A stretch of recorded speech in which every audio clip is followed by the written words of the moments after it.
نحمدہ و نصلی علی رسولہ الکریم اما بعد اعوذ باللہ من الشیطان الرجیم بسم اللہ الرحمن الرحیم شہر رمضان الذی انزل فیہ القرآن ھدی للناس صدق اللہ مولانا العظیم۔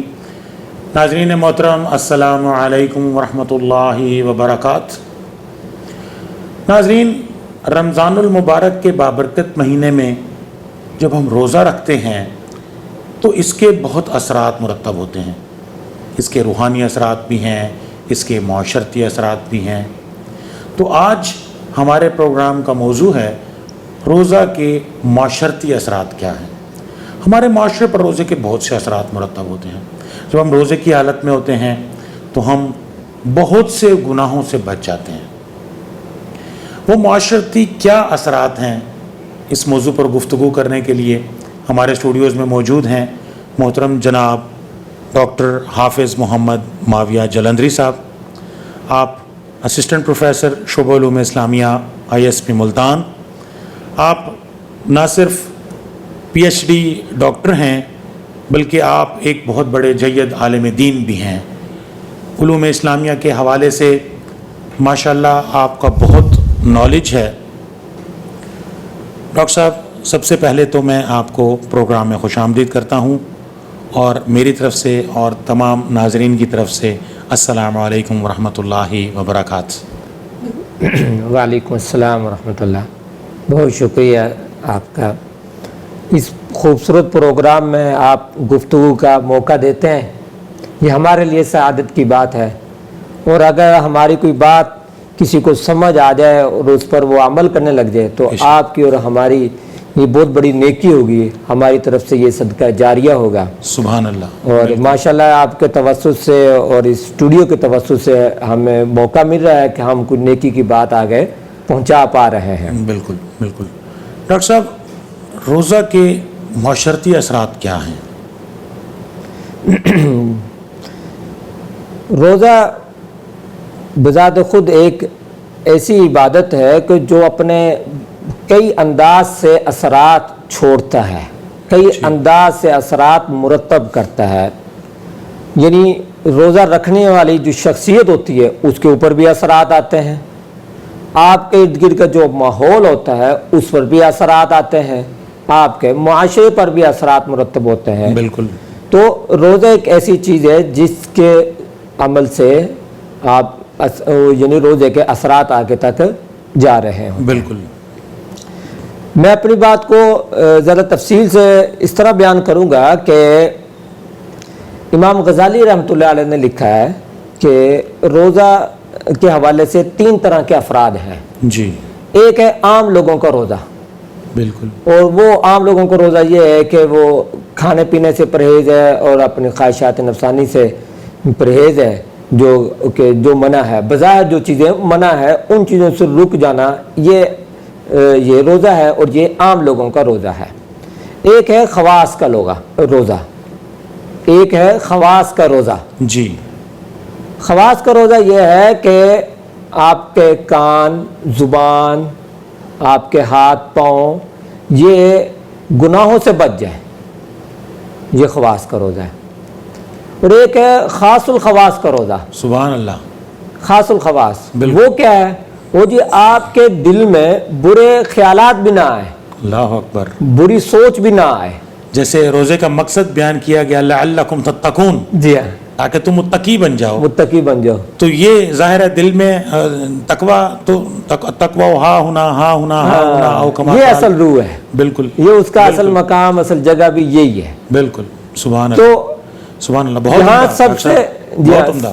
سب سے اہم ترین بات یہاں یہ ہے کہ روزہ صرف بھوک اور پیاس کا نام نہیں ہے۔ بالکل بالکل۔ ایک زبان کا روزہ بھی ہوتا ہے۔ بالکل۔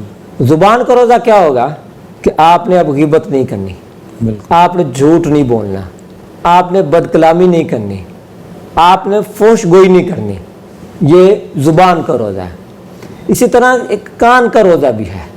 کان کا روزہ کیا ہوگا کہ آپ نے غیبت سننی نہیں ہے، آپ نے بری باتیں سننی نہیں ہے، آپ نے لغویات سے اور لغویات ان ساری سے، چیزوں سے مطلب گناہوں سے کہ اپنے آپ کو بچا کے رکھنا ہے. ہر طرح کی اس طرح کی جو چیز سے جی آپ نے کانوں کو بچا کر رکھنا ہے. بالکل پھر آپ کی آنکھ کا روزہ ہے. بالکل آپ نے اپنی آنکھ کو غلط استعمال نہیں کرنا. جن چیزوں کو دیکھنے کی اجازت نہیں ہے آپ نے وہ نہیں دیکھنی. ویسے تو قرآن میں اللہ تبارک و تعالیٰ نے سورہ الفرقان میں ہی کہا نا وَلَا تَقْرَبُوا الْفَوَاحِشَ جی ہاں کہ فواہش کے قریب ہی نہ جاؤ. جی ہاں. لیکن جب بندہ روزے کی حالت میں ہے تو اس کا بہت زیادہ اہتمام کرنا ہے. بہت زیادہ اہتمام کرنا ہے. اور یہ جس طرح میں عرض کر رہا ہوں کہ زبان ہے، کان ہے، آنکھ ہے، جی ان کا بھی پھر روزہ ہے، ان کی بھی کچھ ذمہ داریاں ہیں. جی صرف پیٹ کا روزہ نہیں ہے. صرف پیٹ کا روزہ نہیں ہے، ان کی بھی ذمہ داریاں ہیں. اسی طرح ہاتھ پاؤں ہیں کہ بالکل آپ نے اب لڑائی جھگڑا نہیں کرنا. آپ نے کوئی اس قسم کا کام نہیں کرنا کہ آپ کے ہاتھ پاؤں سے یا آپ کے اعضائے جواریہ سے کسی اور کو کوئی تکلیف پہنچے. کوئی بھی ایسا کام آپ نے نہیں کرنا. جب آپ یہ ساری چیزوں پر عمل کریں گے اور ان چیزوں پر پابند ہو گئے، آپ نے سمجھ لیا کہ ان چیزوں کا بھی روزہ ہے، ان چیزوں سے بھی بچنا ہے، تو ہمارا معاشرہ وہ کس طرح کا شکل اختیار کر دے گا.